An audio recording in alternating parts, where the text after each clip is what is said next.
Ayan mga idol, pauwi na tayo ng bahay natin. Galing tayo sa trabaho natin at binabaybay ka natin ang kalsada riyan. Pauwi ng bahay natin sa Malabon City.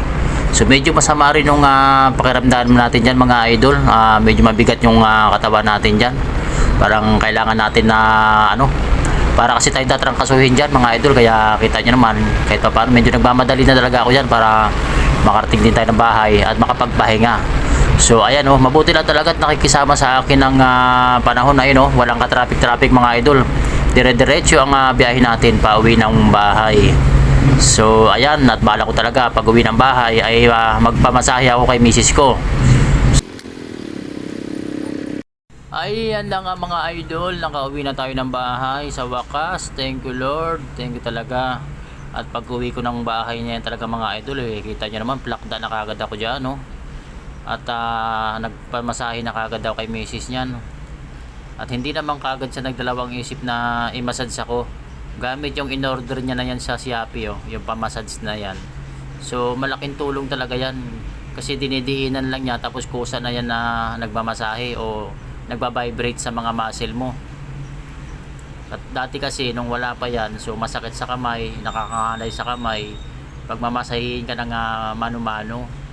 So okay rin naman yun, kaya lang nakakangalay nga lang sa kamay.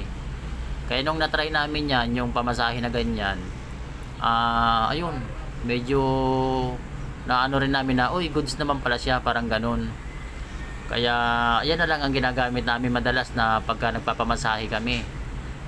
Minsan si misis ko nagpapamasahe sa likod niya, yan na rin ang ginagamit ko. Malakas din siya mga idol, rechargeable. So mayroon naman siyang battery na monitor mo kung ilang percent na lang yung battery niya. Tapos saglit lang din siya i-charge, siguro mga 1 oras mo siyang i-charge. Mga ganun, tapos matagal-tagal mo na rin siya magagamit, matagal siya malubat din. Kaya all right talaga yan yung na-order namin na yan. At siyempre salamat sa misis ko na kita mo naman mga idol talagang effort talaga siya sa pagmamasahe sa akin. Lalo na nung nalaman niya na medyo parang tinatrangkaso ako. Binigyan niya na rin ako ng dyan, ng gamot nung maiinom, ng BioFlu, Alaxan, ganyan, para bumalik yung sigla ng katawan natin mga idol.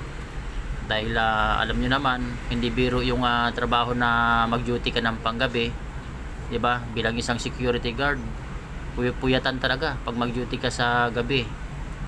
Pag uwi mo ng bahay o ganyan, minsan pag biyahe mo maulanan ka, tapos pag maarawan ka, kaya minsan hindi maiwasan talaga na magkaroon tayo ng trangkaso.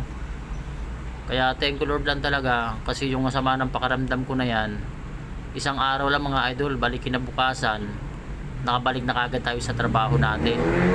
Hindi na para kailanganin pa na mag-absent tayo ng ilang araw bago makabalik sa trabaho natin. Kasi siyempre, sayang din naman yung araw na mawawalan tayo ng income, di ba? Nakakapanghinayang din. Kaya thank you Lord talaga at hindi niya tayo pinabayaan. Pinabalik niya kagad yung kalakasan ng katawan natin. So nakakatuwa lang mga idol na meron tayong ganyan, si Mrs. na maunawain, maalaga. Pati nga sa mga lagi siyang nag-e-effort talaga, nag-aasikaso kung anong babaunin ko, yung pag-plancha ng uniforme ko. So minsan naalis na nga lang ako, naka-ready na pala lahat ng dadalhin ko. Kaya thank you very much talaga sa pag-aalaga sa akin ng misis ko na yan, na si Nanette Magbata Kiyoyo. Kaya mahal na mahal kayo mga idol. Yan ang nagbibigay ng lakas sa akin, ang aking inspirasyon, ating pamilya, at syempre yung mga mahal natin sa buhay, yung nanay natin, tatay, mga kapatid, at lahat-lahat ng mga mahal natin sa buhay.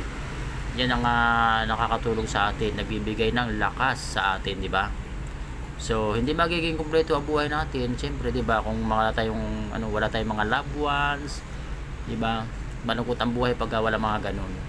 So yun lang mga idol, na share ko lang sa inyo Kaya maraming salamat sa panonood nyo sa vlog ko na to. At sana huwag kayong magsawa sumuporta sa YouTube channel ko at paki-subscribe na rin mga idol yung YouTube channel natin at paki-likes and comment na rin. Sa malaking tulong yan sa mga content creator na katulad natin mga idol.